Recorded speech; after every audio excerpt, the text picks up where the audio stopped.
Hello, everybody. Thank you for being back. We only had superstars for all the panels and sessions, but it is my great honor also to have Arvind Narayanan from Princeton University being present online with us. He is a computer scientist and a professor at Princeton University. He is recognized for his research on the de-anonymization of data. He's currently the director of Princeton Center for Information Technology Policy, and he is the co-author of AI Snake Oil and AI as a Normal Technology. He will be giving us a keynote speech of half an hour, followed by the session led on experimentation with agents. Thank you. Hello, everybody. Bonsoir. Thank you for that kind introduction. I cannot see any of you in the audience. I can only see the AV folks. So I hope that you're all able to hear me and this is working out okay. I'm sorry I couldn't be there in person. So the title of my talk here, if you can see my slide, is Lessons from the Frequent Failures and Occasional Successes of AI Agents.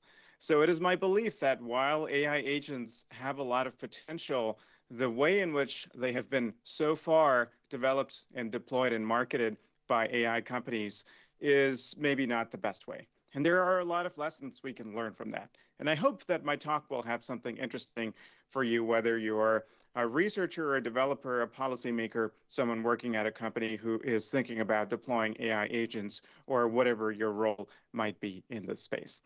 Now, I want to start by pointing out that while there is a lot of hype and buzz about AI agents, at this point, they're not new. So one way to think about this is I'm talking specifically about LLM-based, large language model-based AI agents. There has been an AI agent literature for more than 50 years. That's not what I'm concerned about. But even the modern LLM-based AI agents, for me, one turning point is the React paper by some of my colleagues here at Princeton. What this paper showed, it actually predated ChatGPT a little bit. It showed that you could take a large language model and have it operate different tools like a command line or a web browser, and you can use that to build AI systems that take actions in the real world and not just output text. And this and another similar paper called Toolformer, to me, they really kickstarted the whole idea of AI agents. And folks like me and other computer scientists were experimenting with AI agents, almost 3 years ago at this point. I think the first agent I remember building is if I write a draft of a paper in Google Docs and all the links are hyperlinks, then to take that and automatically go fetch those web pages, identify the scholarly articles, and create citations for them in BibTeX so that I can turn it into a LaTeX document with properly formatted citations. And I still use that AI agent to this day. And by the way, I won't fret too much about the definition of AI agents.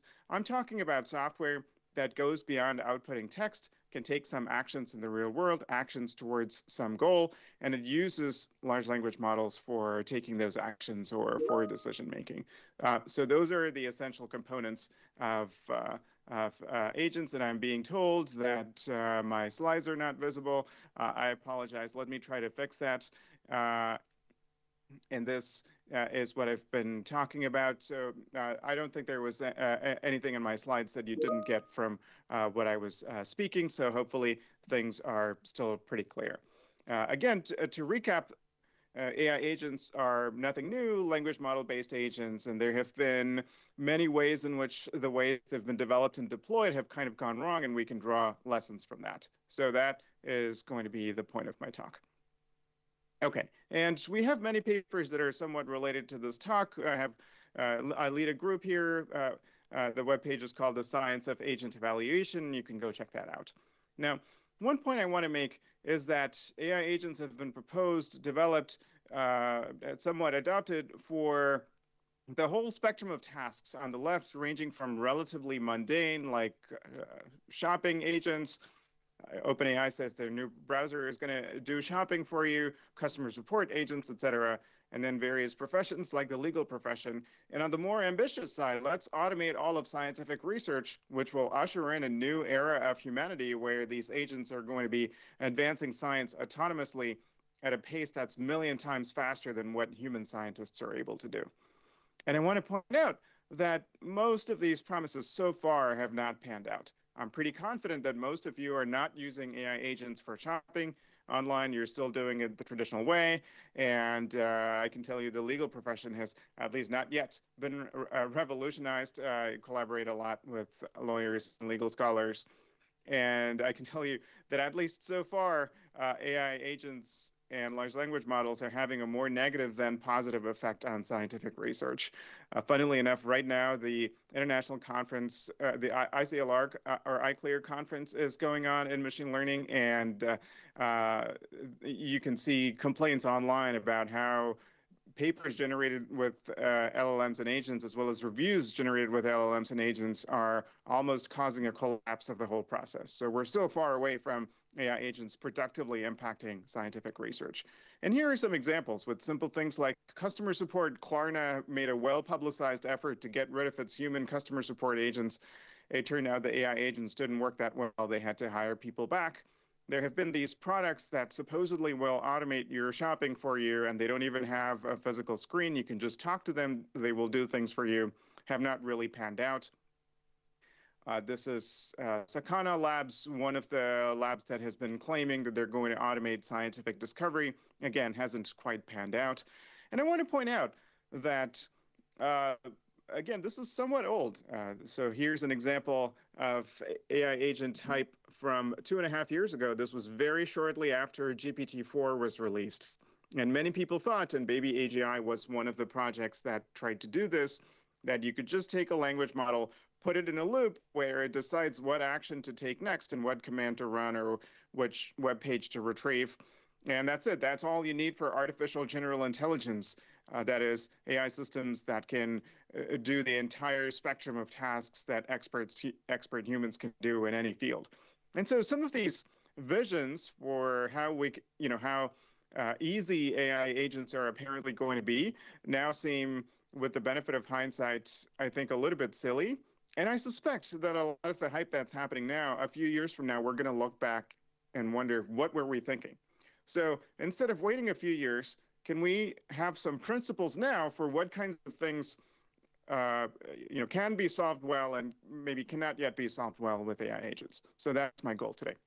But I think it's also important to acknowledge the successes so that we can look at the differences between the successes and failures. And I want to claim that one notable success has been the use of AI agents in software engineering. Now, not everyone might agree with this, and here on the right you can see an example of the kinds of agentic coding tools I'm talking about. So what is this assessment based on? There is a lot of evidence. The evidence doesn't all necessarily point in one direction. Different people can interpret it in different ways. So let me tell you what my assessment is based on. First of all, I am not talking about vibe coding. Vibe coding is the idea that we don't need to write code anymore. We just tell the agent what to do, and it will do it for us. And then it'll build the whole app. We can try using the app, and if something is wrong, we can ask it to fix it. Vibe coding doesn't work that well because at some point the agent just gives up, and then you have to deal with the mess of the code. And if you don't understand the code, the whole thing is pointless. But instead, I'm looking at the experiences of leading software engineers who have been innovating for many years in new ways of doing software engineering, people like Simon Willison, Andrej Karpathy. Karpathy, ironically, despite being the inventor of the term vibe coding, his own practices are not about vibe coding. He and other leading software engineers, and I have been doing this in my own workflows as well. It's a system where the human stays in control. The human is reviewing the code and interacts with the AI agent in a way similar to how a product manager in a software engineering company would interact with a junior developer, giving it specific tasks whose outputs can be easily verified so that it's the person who is responsible for the vision, the design, the review, the oversight of the AI tool. It's not delegating core responsibilities to the AI tool. So that seems to be working really well for people, and this is consistent with my own experience as well. It's also consistent with the usage statistics of these tools that are very, very high. Large percentages of software developers are using these tools. Now, some of you may know of a study by Meter. I think it's a good study. However, the study has important limitations. They did a randomized controlled trial where they had, I think, a small sample of 16 software engineers do some tasks with the assistance of AI and others without the assistance of AI. And they found that it didn't really lead to productivity improvements. And if anything, it slowed them down. However, there are many limitations, including the fact that most of these folks had not really used these agentic coding tools, and I can tell you with my own experience that it takes months of using them in order to get up to the level of productivity where it's actually helping you instead of slowing you down. And to me, the most compelling evidence is that when we look at the history of software engineering, over and over again, we've had these layers of productivity improvements where initially people were programming using punch cards, and then you moved up to assembly language, and then languages like C, high-level languages like Python, even higher-level frameworks. So we've had about 5 cycles already, even before AI, where the programmer's work moves to higher and higher levels of conceptual abstraction. And you hand off a lot of the more mundane responsibilities, like turning your high-level code into machine code, you hand off that responsibility to the machine itself. And each time, it takes a while for people to get proficient at the new way of doing things. Each time there are concerns that, oh my God, people are going to lose their skills in writing machine code. What's going to happen? It's going to be an apocalypse. We're going to be left with all of this code that no one understands anymore. But each time we figured out how to address those challenges, how to gain proficiency and higher productivity with the better tools that we have without necessarily completely losing the skills to go down to the lower levels if we have to. So that's what I see slowly happening with AI agents as well. I see this not as some unprecedented new thing, but as the continuation of trends that have been going on for 70 years, since the very beginning of software engineering.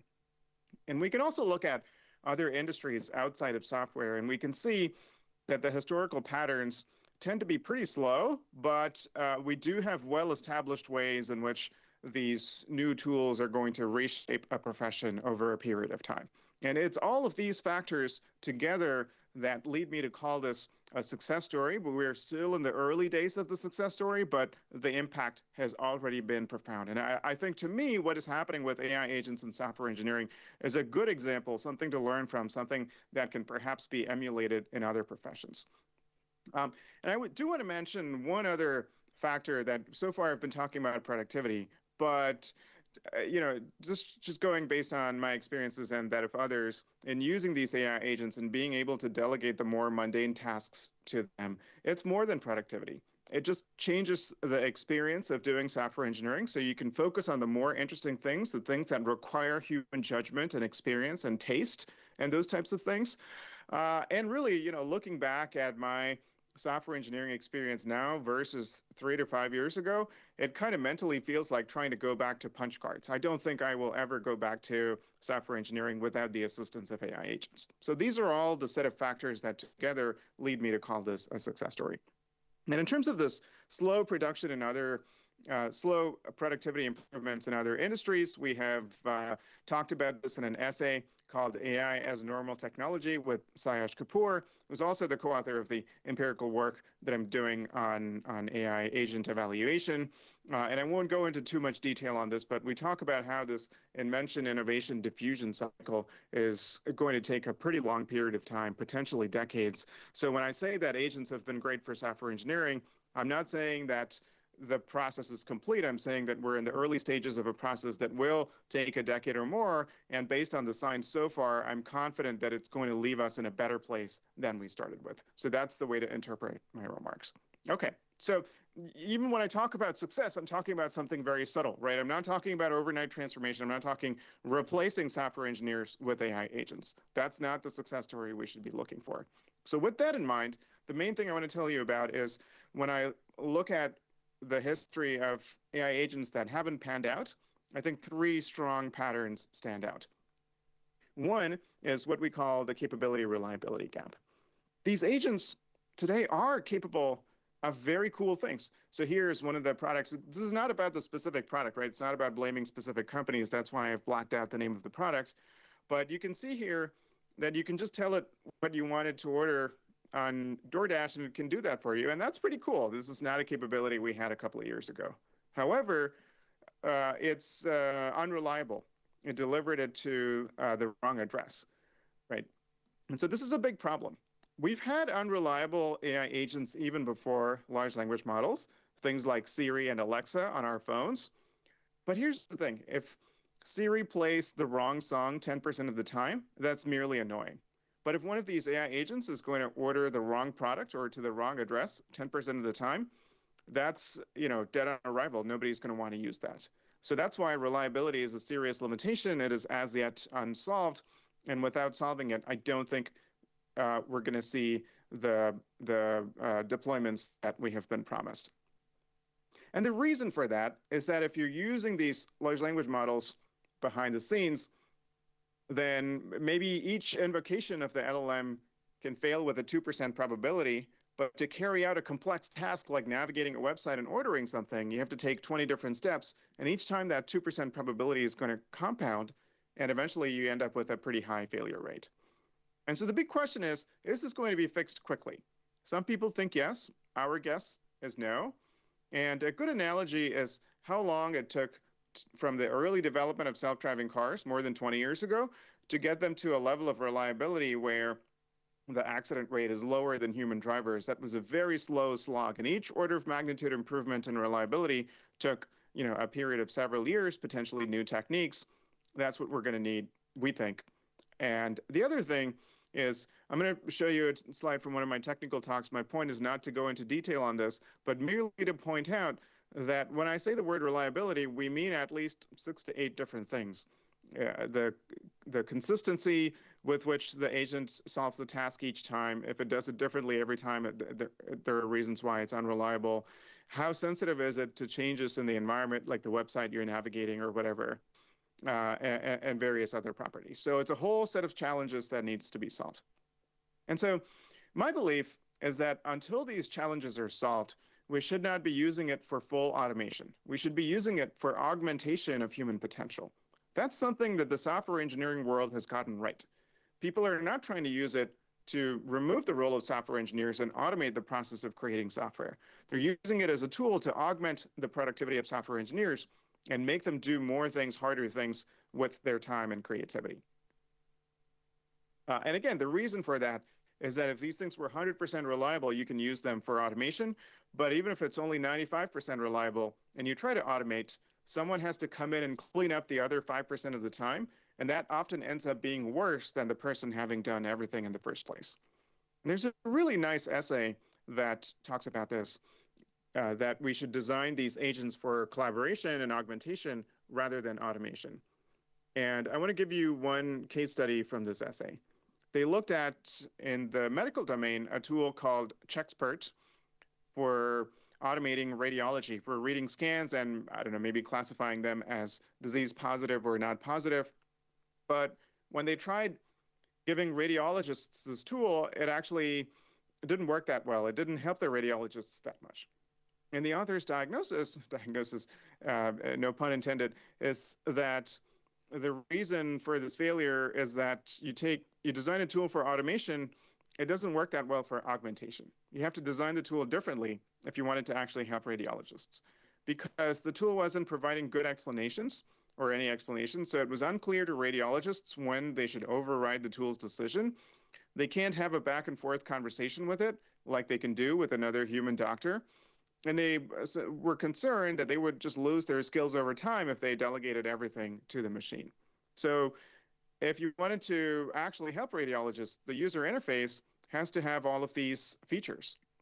And that's the second big pitfall, which is getting the user interface right.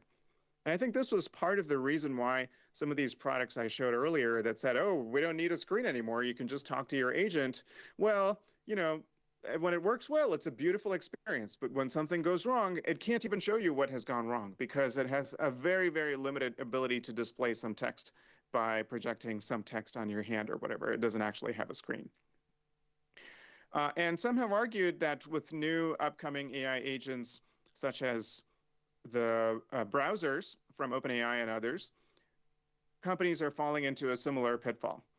So with these agentic browsers, if you want to do something like search, you can't just go to the search bar and type in your search terms. You have to verbally tell it, search my web history for a document about the web. And what it's going to do is it's going to provide a text answer.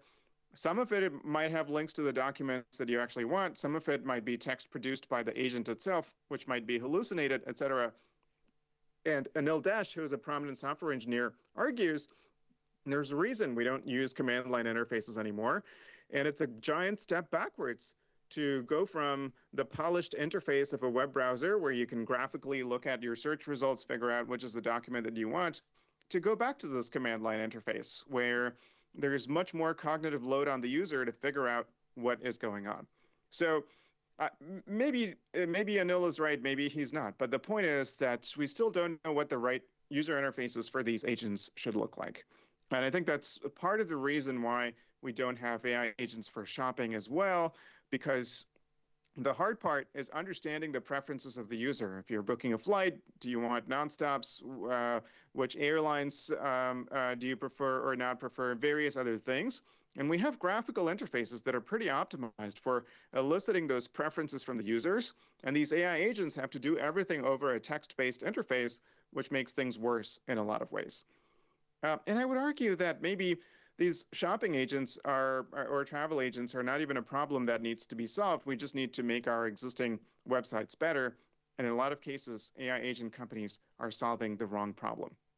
And I think the perfect example of this is trying to automate all of science. I think even if that were somehow successful, I don't think it will be, even if it were somehow successful, it will be a step backwards, not forwards. And here's the reason.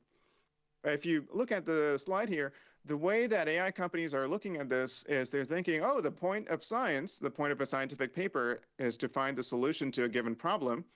And when people are doing science, the need for human understanding is very slow. It really gets in the way. It takes years to do science. Why not use AI to automate it and go straight from the problem to the solution? But what they don't seem to understand, and we have a whole line of writing on this, you can look it up on our website.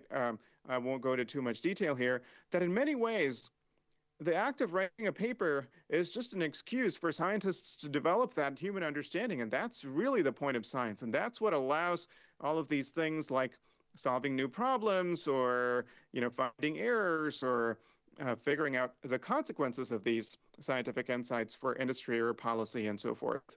And if you don't have that, you're kind of missing the point. Okay, so let me end here. Let me have a slide with takeaways. I'm going to skip one slide. So hopefully the message is clear. At this point in time, at least, we're not ready for full automation of any jobs using AI agents, and so they should be designed for augmentation. And if you want to design them for, helping human professionals and augmenting their work, the user interfaces need to be very different. We need to figure out what that right collaboration interface is. So far, we have not figured that out. And furthermore, many AI agents seem to be solving the wrong problem, maybe problems that don't need to be solved in the first place.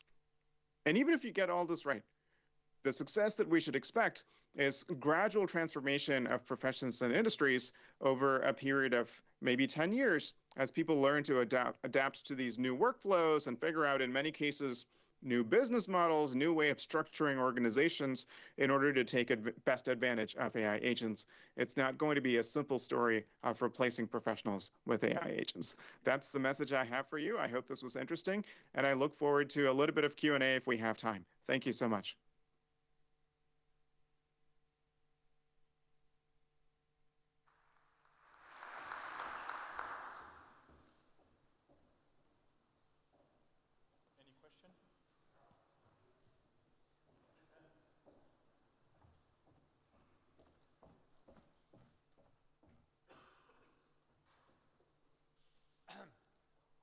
Can you see me or can you hear me at all? Can you hear me? I can hear great. you, yes. Thanks for your very interesting talk. My question was the following. Because you insist on one of a good success story about, those LLM tool, which is software engineering, I guess you're also a software engineering professor in university. And my question was, how do you integrate, because, it's a success story, how do you think we should integrate those tools in the way we teach software engineering? Should we teach it as before, or should we modify the way we teach programming or anything else with software engineering? Thanks. Definitely, thank you. I do think we should modify the way we teach. I don't think we or anyone has figured out the best way to do so. I don't think we should abandon teaching the basic skills that I think students will need even to understand and supervise and monitor the work of AI agents. So I think it's going to be a matter of dividing our time between traditional skills and the new skills that are going to be required. It's not a matter of replacing the old skills with the new skills. In fact, one of the things I emphasize to my students is that because of all these technological productivity improvements, their learning curve only gets steeper. They have more things to learn. They still need to know the things people needed to know before, but they have to understand more things as opposed to simply coming in and trying to operate these AI agents without an understanding of the basic underlying software engineering skills. Thank you. This is Shubhra Mohanty. I'm audible to you, sir? Yes, thank you. Thank you. So, Arvind, I just want to ask, there's another aspect to augmentation, that is the cost aspect of it. Does the cost today make sense to have a commercial or an open-ended implementation of agents, even if it were for augmentation? That's my question. Thank you. That's a great question. It's unclear. I think I'm cautiously optimistic. I want to give you two examples. One is software engineering, and another is AI-based video generation. In software engineering, I think the dollar value of the productivity improvements we're talking about are pretty huge. I mean, if you imagine a typical software engineer at one of these tech companies, for instance, being paid, a couple $100,000 or euros per year, that's a very significant amount. If you think about if used right, what these AI agents can do. What is less clear is whether the current revenue models of these AI companies are the right ones. So as one example, when I've been using OpenAI's Codex CLI tool, for instance, with my just $20 per month ChatGPT Plus subscription plan, not even the $200 level per month ChatGPT Pro plan, it allows me to basically use the tool all day in a programming session. And my guess is, I can't see the numbers behind the scenes, but my guess is that OpenAI is actually taking a very significant loss on this kind of use pattern by not charging per token and instead charging a fixed monthly rate. So a big thing that people in the industry are debating is whether companies are going to be forced to charge per token or whether they will be able to continue keeping these under their monthly subscription plans. My guess is that companies are betting that the cost of running these on the back end is going to keep coming down. They have decreased about 100-fold in the last couple of years. So if that cost decrease continues, they're in good shape. Similarly, AI for video generation, currently it's very expensive, but if you think about making even a 10-minute YouTube video, but you want high production values, typically it would have required a whole crew. And if you can replace a lot of those roles with AI, you're actually saving a very significant amount. So maybe the high cost of these is worth it. Remains to be seen. Okay. Thank you for the talk. I wanted to ask you, it's my personal experience that the LLMs are more proficient in some programming languages compared to others, and typically this is why they have been trained on larger corpora. Do you see any programming languages going extinct because of this, or others emerging, maybe that they are already AI ready? Yes, I do think that is quite possible, but we should keep it in context. As I was saying during my talk, what we're seeing with agents is a continuation of trends we've seen over and over again in the past. And one of those trends is that programming languages kind of go extinct over time. Others become popular. So I think for the most part, it will be a continuation of this trend rather than something radical and new. I think the good news is that companies that are careful about this can train their agents to be effective even at low resource languages, as they're called, for which there isn't a huge amount of training data already online. So just as they have recognized that certain human languages in the world don't have a lot of data online, and so one way to address that is to actually go find books in those languages, digitize them, add them to the training data corpus and so forth. A similar thing can be done for programming languages as well. Take all that COBOL, which is sitting on mainframes, not necessarily shared on GitHub, but then have licensing agreements with companies that have a lot of COBOL code and use it to digitize it and make it part of the training data. So I think to some extent, it's a solvable technical problem. Thank you so much. big fan of your work, especially the AI's normal technology essay. It was really influential for me. I wonder if you could say a few things on epistemic norms. So you had this example with science as somewhere where we expect ages to go, but I wonder how the epistemic norms that we use to produce knowledge and evaluate whether something is knowledge or not will change. It used to be in computer science, the epistemic norms is you published a paper at NeurIPS, this is the unit of knowledge. Maybe it's like with a caveat of if my PhD student can re-implement it, then it's real knowledge or something like that. But this is clearly changing both, not only in terms of writing and reviewing papers, but even translating the paper into code and so on. So I wonder what's your opinion there. Thank you. Definitely, great question. We have some writing on this. I'm a proponent of the idea that not only, as you suggested, the paper as the unit of knowledge is changing, but also this is a good thing. We should embrace it, and we should take the crisis created by generative AI to make this process go faster. So what should be the new unit of knowledge? I go back to the classic philosophy of science work from Kuhn, for instance, on the distinction between scientific findings, theories, and paradigms. So what's in our paper is findings, right? So you have a new fact or a new discovery about the world, but a higher level unit of knowledge is theories that help us make sense of a group of findings in an area. And the highest, perhaps, unit of knowledge is paradigms, which are not correct or wrong theories, but just a way of structuring human knowledge in an area. And the way that paradigms come and go is an inherently sociological process. It's not a technical process. So that's the part that we really cannot, in my view, ever leave to AI agents. It just depends on your understanding of what is the point of doing science. To me, paradigms are inherently human. And so more and more of the credit given to researchers, I think, should move away from findings to theories and paradigms. Who's come up with new theories that explain a whole collection of findings in an area? So the way to do that is to encourage the production of more papers that are systematic reviews of findings in a given area, and based on those individual findings, come up with theories that structure our knowledge in an area. And the highest level of credit should go to people who, not individually, but collectively, help come up with new paradigms that synthesize human knowledge, help us ask the right questions, and those sorts of things that really move science forward on timescales of decades. So I'm talking about things like, the Earth being at the center of the universe to the heliocentric, the sun-centric model of the solar system, right? So the highest unit of scientific knowledge. So that's where human credit should go, in my view. All right. Thank you very much, Arvind. Can you please give him a big round of applause?